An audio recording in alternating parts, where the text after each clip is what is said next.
चटोरी बीवी। अरे ये क्या बात हुई, बेटी खूब खाए तो भी कुछ खाती नहीं, और बहू बहू जरा सा खाने की शौकीन, तू चटोरी। तुमसे कितनी बार कहा है ये सारी चीजें तुम्हारी हेल्थ के लिए ठीक नहीं है। तुम रोज रोज क्यों बनाती हो? रोज रोज कहाँ, कल कहाँ बना था। और वैसे भी तुम्हें तो पता ही है मुझे खाना कितना पसंद है, तो कभी कभी तो चलता है। तुम भी खाकर देखो ना कितना अच्छा बना है। एक दिन छोड़कर तो तुम रोज ही बनाती हो, कभी कभी कब हुआ? तुम जानती भी हो तुम कितना जंक फूड खाती हो। ये जंक फूड कहाँ है, इसे मैं घर पर बनाती हूँ। तुमको नहीं खाना तो मत खाओ, लेकिन मुझे तो शांति से खाने दो। और ये भाषण ना तुम अपने कॉलेज में जाकर दिया करो, यहाँ नहीं। अब इस भूखी औरत को कौन समझाए कि मैं जो बोल रहा हूँ इसकी भलाई के लिए बोल रहा हूँ, ना कि अपने लिए। शाम को, अरे बच्चों कहाँ हो, देखो मैं तुम्हारे लिए क्या लाई हूँ। मम्मी क्या लाई हो? गर्मा गर्म पकोड़े। अरे वाह, पकोड़े। तुम फिर से कुछ ले आई? खुद तो खाती ही हो, ऊपर से बच्चों को भी ऐसा खाना खिलाती हो। दोनों माँ बेटे का साइज बिल्कुल एक जैसा है। मम्मी देखो ना, पापा मुझे मोटा बोल रहे हैं? कैसे बाप हो तुम? कोई अपने लड्डू जैसे गोल मटोल बेटे को मोटा बोलता है क्या? लड्डू? ये लड्डू नहीं कद्दू है। कद्दू जी माफ कीजिएगा। खैर बच्चे ये सुनकर रोने लगता है। देखो रुला दिया ना मेरे लड्डू को, बेचारा। ले लड्डू तू ये पकोड़े खा, हाँ इनको रहने दे, ये ऐसे ही है टेढ़े। शाम को सुरेश के माँ बाप घर आते हैं। ये इतना सारा खाना तूने किसके लिए बनाया हुआ है बहू? माँ जी ये सब खाना हमारे लिए ही है, आप लोग बड़े दिनों बाद हमसे मिलने आए हैं ना, इतना तो बनता है माँ जी। माँ ये जो बोल रही है ना आपके लिए, वो आपके लिए नहीं है, उसने खुद के लिए बनाया है। माँ जी आप ना इनकी बातों पर ज्यादा ध्यान मत दीजिए, इनकी तो आदत ही है मजाक करने की। आप खाना खाइए ना। बहू खाना तो बहुत अच्छा बना है, एकदम चटपटा। लेकिन हमारी उम्र में लोग चटपटे से ज्यादा सादा भोजन खाना पसंद करते हैं। ये सही बोल रहे हैं। वो क्या है ना बहू, हम लोगों की उम्र में ऐसा खाना पचने में बहुत टाइम लगता है, नहीं तो ऐसा खाना कौन ना खाना चाहे। तो माँ जी खाइए ना एक दिन सबको जाना ही है, तो खाकर क्यों ना जाया जाए। अरे ये तुम क्या बोल रही हो, होश में तो हो। अरे एक दिन सबको जाना है तो क्या सड़क में गाड़ी के नीचे लेट जाए? लगता है खाना तीखा बनाते बनाते बहू की जुबान भी बहुत तीखी हो गई है। बहू सोच समझ के तो बोला करो कि क्या बोल रही हो। माँ जी आप थोड़े दिन और रुक जाइए, मैं आपको रोज ऐसा खाना बनाकर खिलाऊंगी, फिर तो आपका पेट भी इसकी इजाजत दे देगा।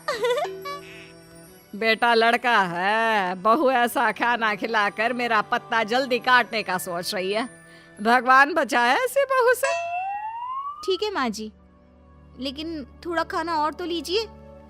नहीं नहीं बहू, मेरा बस हो गया। और ससुर जी आपको तो लेना ही होगा। अरे नहीं बहू रहने दो, मेरा भी बस हो गया। वो क्या है ना, मुझे डॉक्टर ने आजकल कम खाने को कहा है।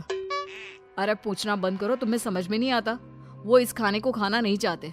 ये खाना हम ही क्या, अगर कुत्ते बिल्ली को भी खाने को दोगी ना तो वो भी ना खाए, इतना तीखा है। तुम तो अपना मुंह बंद ही करो, तुम लोग नहीं खाओगे तो क्या हुआ, मेरा प्यारा बेटा जरूर खाएगा। इतने में बच्चा दौड़ कर आता है। लो आ गया, शैतान का नाम लिया और शैतान हाजिर। खिलाओ इसको और गेंडा बना दो। अरे लड्डू, ये लड्डू कद्दू में कैसे बदल गया, कितना मोटा हो गया है। सच्ची दादी मैं मोटा हो गया क्या? लेकिन माँ तो बोलती है मैं वैसा का वैसा ही हूँ, 1 इंच भी नहीं बढ़ा।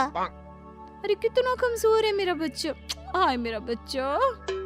सच कहा, तुम्हारी माँ ने तुम्हें 1 इंच भी नहीं बढ़ने दिया, बस पेट बाहर आता जा रहा है। माँ जी ये आप क्या बोल रही हैं, कहाँ है मेरा बेटा मोटा, इसे तो तंदुरुस्त बोलते हैं। तब तो मुझ जैसे को हड्डी बोलते होंगे ना।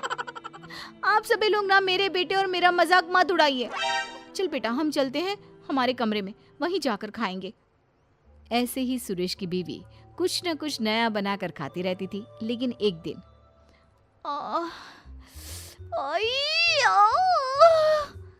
क्या हुआ? क्यों नाटक कर रही हो? अगर तुम मेरा ध्यान अपनी तरफ खींचने के लिए ये सब कर रही हो तो नहीं जी, मुझे सच्ची में बहुत दर्द हो रहा है।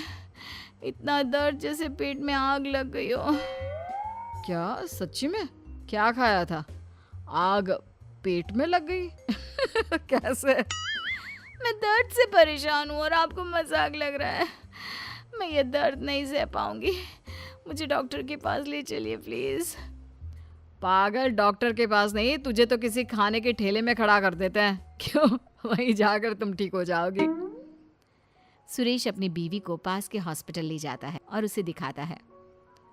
डॉक्टर जी, क्या हुआ है? मेरी बीवी को ऐसा क्यों लगता है जैसे उसके पेट में आग लगी है? कहीं ये... पति डर सा जाता है, लेकिन तभी अरे नहीं नहीं, कुछ नहीं। वो क्या है ना, लगता है आपकी बीवी कुछ ज़्यादा ही तीखा खाना खाती है। अब आजकल की औरतें कहाँ ऐसा खाना खाती हैं, लेकिन अब इसी के कारण इनके पेट में इन्फेक्शन हो गया है। अच्छा, तो डॉक्टर ये इन्फेक्शन सही कैसे होगा? ये तो तीखा खाना छोड़ ही नहीं सकती। नहीं छोड़ सकती तो क्या होता है? अरे भैया, इनको तीखा और बाहर का खाना बंद करना ही होगा, नहीं तो ये इन्फेक्शन फैल गया तो अच्छा नहीं है। इसका ऑपरेशन करना पड़ेगा। फिर तो ये गजब सा फिगर है ना भाभी जी का वो अम्मी जी जैसा हो जाएगा। बाकी भाभी जी की मर्जी। नहीं नहीं, मैं मोटी आंटी जैसी नहीं बनना चाहती। पर डॉक्टर साहब, अच्छा मैं ये सब खाना छोड़ दूंगी। पति डॉक्टर को देखता है और फिर तुमने सुना डॉक्टर की बात? तुमसे कितनी बार कहा मैंने, लेकिन तुम नहीं मानी। अब कर दी ना अपनी तबीयत खराब। और खाओ तीखा चटपटा खाना। तुम अब चिढ़ाओ मत मुझे। अच्छा तुम ये डॉक्टर से पूछ कर आओ ना कि हफ्ते में 1 दिन खा सकते हैं क्या। उस वक्त तो डर के मैंने बोल दिया था, लेकिन अब मुझे मुश्किल लग रहा है। यहाँ जान पर बनाई है और इसको खाने की पड़ी है। अभी भी आधी रात को मेरी नींद खराब कर तुमको अपने खाने की चिंता हो रही है। यार कुछ तो सुधर जाओ। तभी सास बच्चे को लेकर आती है। बेटा, ये छोटू भी पता नहीं क्यों पेट पकड़ कर बैठा है, जरा देख ले। अभी से क्या हो गया? माँ, मुझे तो डर लग रहा है कि कहीं इन दोनों का ही ऑपरेशन ना करवाना पड़ जाए। अरे पर तू पैसे कहाँ से लाएगा?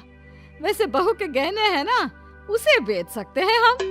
नहीं नहीं, मेरे गहनों की ओर ना देखना। मैं वादा करती हूँ, मैं चटोरे खाने की ओर नजर भी नहीं लगाऊंगी। मम्मी, ये आप क्या कह रही हो? हाँ बेटा, मेरी गलती है कि मैंने इतना चटोरा तुझे बना दिया। मुझे माफ कर दे।